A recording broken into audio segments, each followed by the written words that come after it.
Now, the Prime Minister, of course, will outline details of his newly re-elected government today.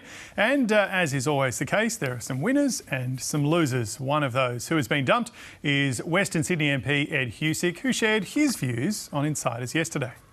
You sometimes have to make a decision that's good for the collective, and I live my values. And you're saying your colleagues on this occasion did not live their values? Well, I think, look, the difficult issue here is that we've had sort of barefaced ambition and a Deputy Prime Minister wield a factional club to reshape the ministry. Oof. Well, the bumping of Mr Husic to the backbench has sparked a lot of internal chatter within the Labor Party and some community reaction as well. For more, we're joined by Bilal Rauf from the Australian National Imams Council. Bilal, good morning. Good morning, James. How are you? I'm very well, thank you. Thank you for joining us. So what did you make of the factional manoeuvring that saw Mr Husic and also Mark Dreyfus booted from Cabinet? Yeah, look, James, as a starting point, I think, it's important to recognise that in our legal, political, media institutions and so forth, diversity is an important thing.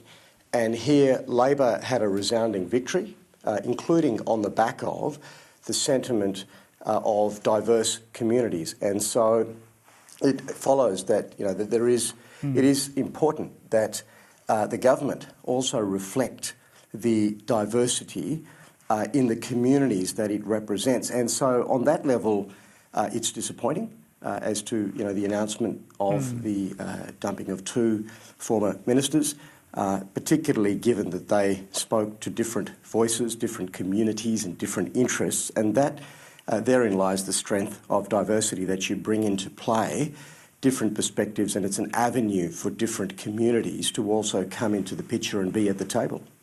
Just on Mr Husic specifically, sources within the Labor Party will tell all sorts of reasons for why he might have missed out, but he specifically in that Insiders interview mentioned his comments about Gaza as a contributing factor. Would you like to see the Prime Minister address Mr Husic's claims directly, give some sort of explanation for why he might have missed out? Well, look, I think at a minimum, some explanation is warranted. We can't just leave it at explanations about factionalism. The Prime Minister is the leader.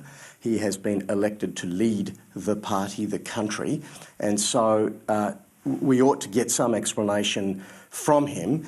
And certainly, given we know that there has been a lot of suppression around views and concerns expressed about Palestine and particularly Gaza and what's happening there and is continuing to happen. There are a lot of people in our country and across the board who are gravely concerned about what's happening. Some politicians have been more strident in calling it out and the condemnation of Israel and what's occurring and the lives and the fact that aid is being denied, which is, in this day and age, is extraordinary. And so if Ed says that that's a factor, I have no reason to discount that, and given what we've seen of whether it's politicians, whether it's artists and the exclusions that we have seen, it's hard to deny that it likely is a factor. Yeah, a new ministry is being unveiled in Canberra today. Last week on this program, the Health Minister, Mark Butler, seemed to suggest essentially that Anne Ali, who is Muslim, would be promoted. What would you like to see in the new cabinet? Look, I think, again, diversity. There needs to be diversity both in terms of ethnic background and gender and so forth, because, as I say, these contribute to the strength of the leadership and the product in terms of the views that are put on the table.